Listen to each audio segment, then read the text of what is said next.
the goal was Yeah. find this Bong Lassi. We want to get Oh, stoned. right. So You know about what was it? Psychogeography. no. It's something that gets you moving through a city. Ooh, So for Henry Rollins, it's records. cool. It's finding records. That's brilliant. Psychogeography. Yeah. I fucking love that. Yeah, it might be I'm gonna find live music somewhere, and and then while you're looking for it, you're like, oh, look at this, a fruit stand or whatever. Wow. Yeah. Yeah. Bong- Psychogeography. yeah. Lassi That's cool. bongs. For Bong some people, Lassi. it's vapes. Yeah.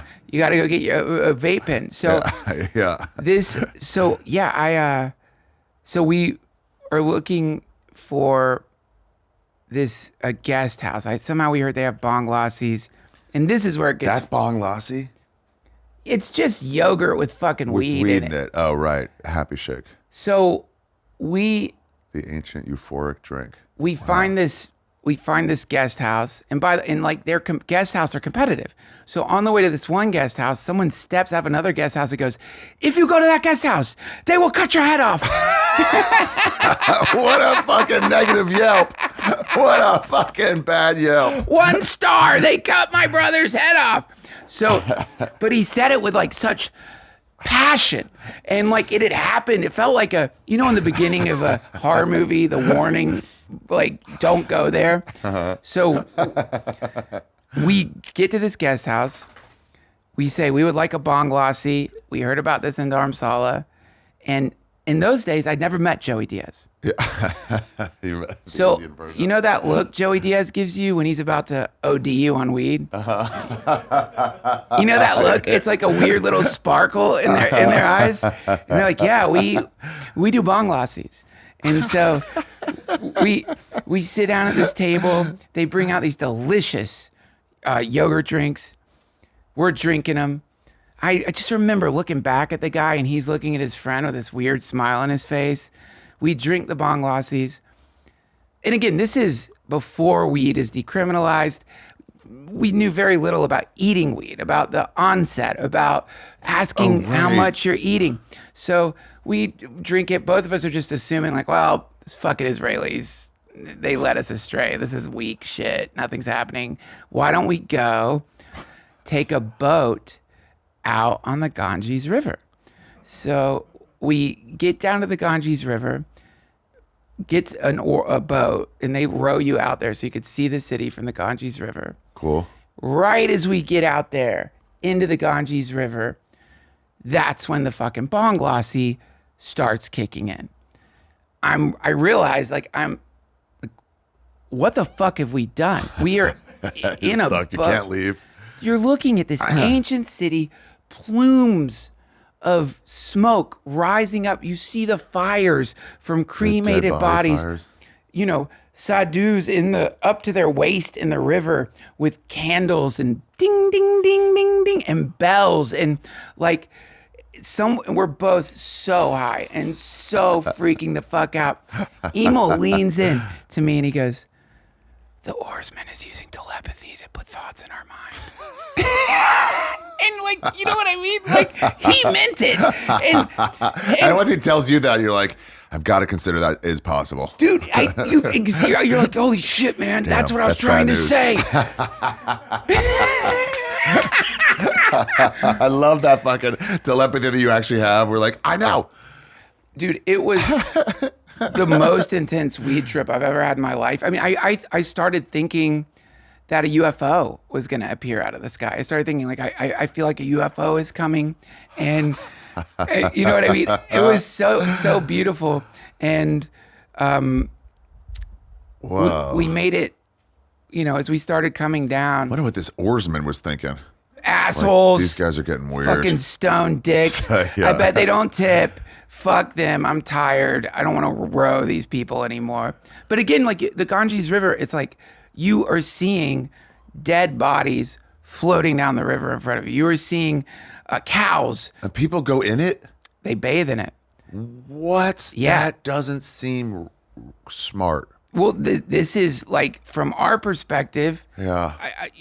That makes a lot of. What do we need? Dead bodies floating down it. I'm sure you can find plenty of pictures of like dead cows floating down the Ganges River. I mean, you see I mean, Yeah. I'm just thinking about the East River is pretty bad. Well, and on the other side, the opposite shore of the Ganges, this is where all these like hardcore Shivites live. Yeah, there you go. You know, literally, like birds use them as boats.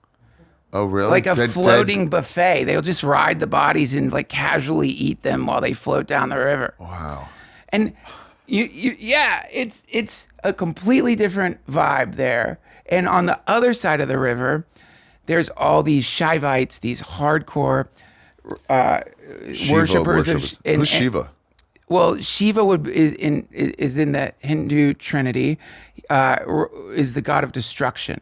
So Shiva represents oblivion, and so like whereas like here we invent like the devil, this is the reason there's evil. In their cosmology, it's like nothing's really evil. It's all part of this pattern. Like without death, obviously, you don't get life. There's no food. There's nothing grows from the ground. You have overpopulation, and life itself would become absolutely meaningless minus death. So death and life are interdependent. And so Shiva represents annihilation. But not in a dark way, in a sense of like a beautiful aspect Breaking down, of the divine. like the maggots break down stuff, makes it into soil, which allows Exactly. life. Isn't also Shiva the prize in the show The League for winning the... What? I think Shiva. Yeah, You win Shiva! In Varanasi show. Yeah, I think it was Shiva. I think. Yeah. Is that... Yeah.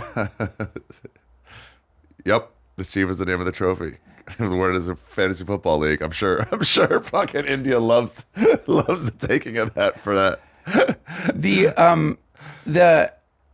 One of the like the mythologies around Varanasi is that Shiva, the god of destruction, the god of destruction, got in a fight with Brahma, the god of creation, and chopped off one of his heads. You know, the Hindu gods have lots of arms, lots of heads. Yeah. And and then just started carrying his head around as a kind of trophy. And so like Kathy Griffin with Donald Trump. Exactly. Dropped his head in Benares, and it like sank beneath the ground. And so that's why that's another of the like mythologies about the city. But the point is, it's like there's a lot of Shivites there. That's why weed is legal there, because the Shivites, weed is a sacrament to them. Like they smoke weed because Shiva like weed, ganja. And so so then the government's like, yeah, this can't be illegal. It's it's part of their religion. Cool. That's a cool like etymology of that law. Dude, it's the best. We got invited into, we were just walking down the street or by the river, and there's like Shiva temples there, like right by the river, little Shiva temple. Like, and so these Shivites like invite us into the temple. They're smoking a chillum. They're sharing it with us and singing these like Hindu bhajans is what they're called. And you are stoned, and you feel like you know this song. You're supposed to be here. They're so welcoming. They've got dreadlocks, and but they're so welcoming. They worship the god of death, but they just are so sweet. And I knocked a fucking picture of Shiva off the wall. As it's like the worst, dude. I felt so bad. Is this guy big in your world? Like, yeah, yeah. That's really not great. But they're very, very sweet. Where you been and where you going? This is Ari's travel show. Yeah, we're gonna go on a journey today. See what there's to see in this big world. We're exploring different places, seeing all different types of faces. We're gonna talk about travel today.